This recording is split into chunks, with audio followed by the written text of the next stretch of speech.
Social media मित्रों को मेरा नमस्कार। आज जिस विषय के ऊपर मैं चर्चा करने जा रहा हूं वह भूमि अधिग्रहण से संबंधित है।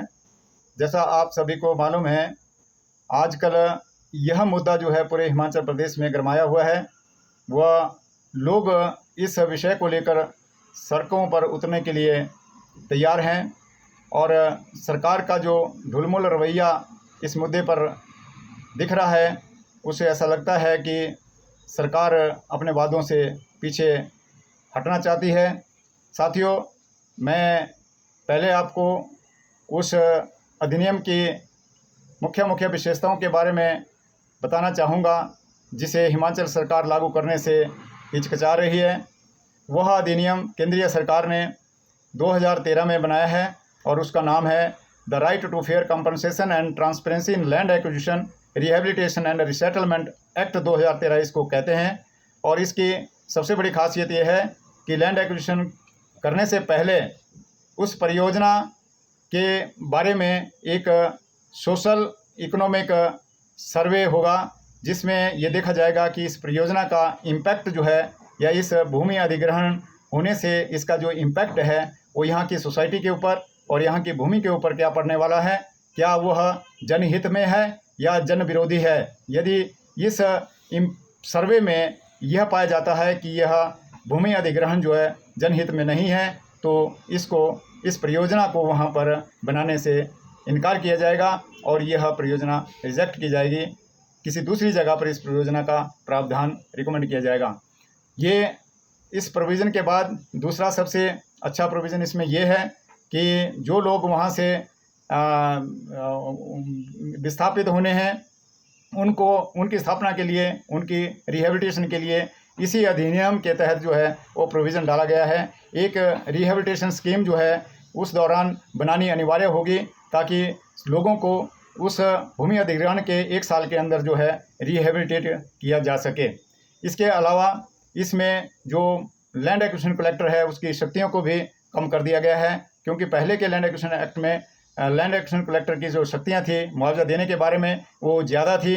उनको कर्टेल करके एक सेट फार्मूले के तहत जो है अब इसका जो अवार्ड है वो लैंड एक्विजिशन कलेक्टर जो है देगा।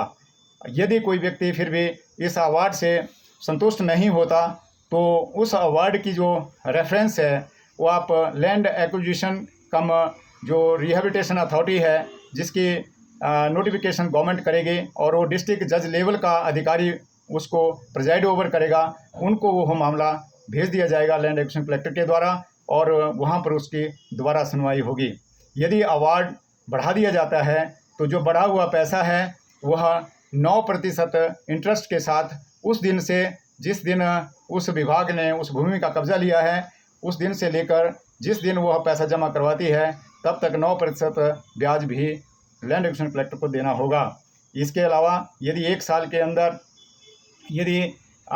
के अंदर वह बढ़ा हुआ पैसा वह डिपार्टमेंट नहीं देता तो उसके उपरांत पोजेशन लेने से लेकर जब तक वो पैसा जमा नहीं होता तब तक 15% जो ब्याज है उसकी राशि अतिरिक्त लोगों को देनी होगी। इसके बाद इस अधिनियम की यह भी खासियत है कि लैंड एक्विजिशन जो अथॉरिटी है जो डिस्ट्रिक्ट जज लेवल के अधिकारी द्वारा प्रिजाइड ओवर की जाएगी, उनके अवार्ड से भी अगर लोग संतुष्ट नहीं हैं तो 60 दिन के अंदर जो है हाई कोर्ट में अपनी अपील कर सकते हैं और उसके बाद सुप्रीम कोर्ट में जाने का भी रास्ता इसमें खुला है। इसके अलावा इसमें यह भी प्रोविज़न किया गया है कि लोगों की जो मल्टी क्रॉप्ड भूमि है, जो इरिगेटेड लैंड है, उसको एक्वायर ना किया जाए और इसमें फूड सेफ्टी प्रोविज़न डाला गया है ताकि ऐसी भूमि जो बैरन है, जो इरिगेटेड नहीं है, उस भूमि पर इस प्रकार के जो विकास कार्य है वो किए जाने चाहिए। इसके अलावा एक और इसमें बहुत अच्छा प्रोविज़न डाला गया है कि यदि कोई अधिग्रहण की गई भूमि 5 साल तक वह विभाग उसको प्रयोग में नहीं लाती तो उस भूमि को सरप्लस डिक्लेयर किया जाएगा और मुआवजा राशि वापस लेने के बाद उन्हीं मालिकों को उस भूमि को देने का इसमें प्रोविज़न है।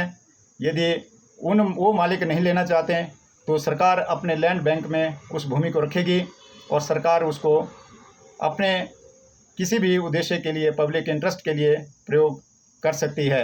यदि सरकार उस भूमि को उससे अधिक कीमत पर किसी को देती है, जितनी कीमत मकान उनको भूमि मालिकों को दी गई है, तो जो बढ़ी हुई कीमत है उसका 40% राशि भी द्वारा उन मालिकों को जाएगी जिन मालिकों की वह भूमि एक्वायर की गई है।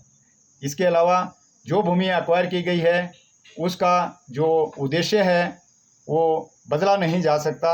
यह भी प्रावधान इस एक्ट में डाला गया है। इस प्रकार से बहुत सारे ऐसे प्रोविज़न इसमें दिए गए हैं जो कि लोगों के हितों की रक्षा करते हैं। जैसे मुआवजे का है, मुआवजे का एक शेड्यूल 1 में जो है फार्मूला बनाया गया है कि 1 फैक्टर से लेकर 2 फैक्टर तक जो है रूरल एरिया में और 1 फैक्टर तक जो है वो अर्बन एरिया में लोगों को मुआवजा दिया जाएगा। 1 फैक्टर से 2 फैक्टर का मतलब है कि अगर लैंड एक्विजिशन कलेक्टर मान लिया आपकी भूमि की कीमत 100 रुपया लगाता है, तो यदि आपको 2 फैक्टर से दिया जाता है तो आपको जो भूमि की कीमत है वो 200 रुपये मिलेगी।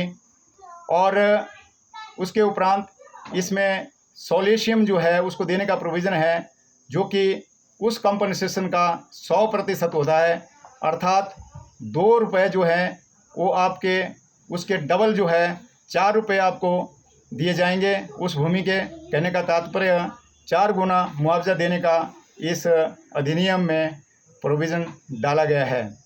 और आपको यह जानकारी होनी चाहिए कि ये जो 4 गुना मुआवजा देने का जो प्रोविज़न है इसको तत्कालीन हिमाचल सरकार ने 1 अप्रैल 2015 को अधिसूचना जारी करते हुए 1 फैक्टर पर लागू किया।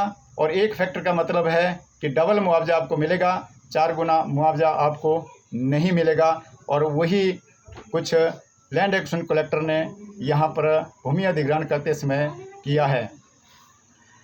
यही टकराव लोगों के बीच में और जो प्रदेश सरकार है उसके बीच में चला है कि 2013 का जो अधिनियम है वो क्यों लागू नहीं किया जा रहा है, जबकि केंद्रीय सरकार ने इसे पास किया है।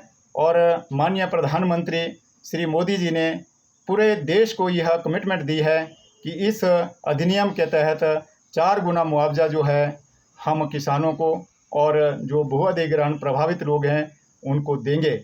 ऐसे कौन से कारण हैं जिस वजह से प्रदेश सरकार जो है अपने उस वादे से पीछे हट रही है?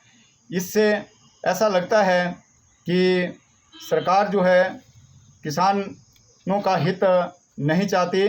वह बार बार इस मुद्दे को टालने की कोशिश की जा रही है। जैसे आप लोगों को अभी भी मालूम है, एक सब कमेटी बना दी गई। इससे पहले भी एक कमेटी बनाई गई थी, उसका रिजल्ट 0 रहा।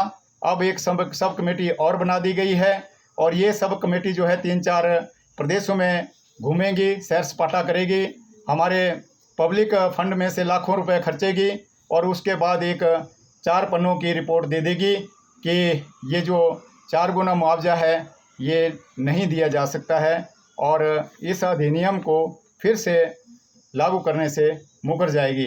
तो साथियों, ये जो नया अधिनियम है ये केंद्रीय सरकार के द्वारा बनाया गया है और केंद्रीय सरकार ने, हमारे माननीय प्रधानमंत्री जी ने इसकी कमिटमेंट की है कि हम लोगों को इसके मुताबिक जो है पूरी फैसिलिटीज़, पूरे प्रोविज़न जो है इसके लागू करेंगे। लेकिन ऐसी कौन सी विपत्ति है जो हिमाचल सरकार इसको लागू करने से मुकर रही है? यह प्रश्न लोगों के द्वारा आने वाले इन चुनाव में आज की जो सरकार है इससे पूछा जाएगा।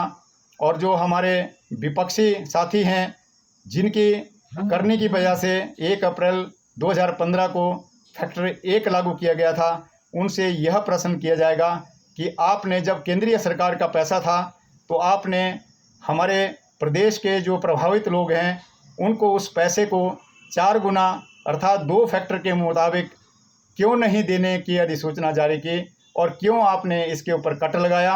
ये सारे प्रश्न जो है आने वाले इस चुनाव में इन लोगों के सामने रखे जाएंगे और इनका क्या इसके ऊपर उत्तर होगा यह आने वाला समय ही बताएगा।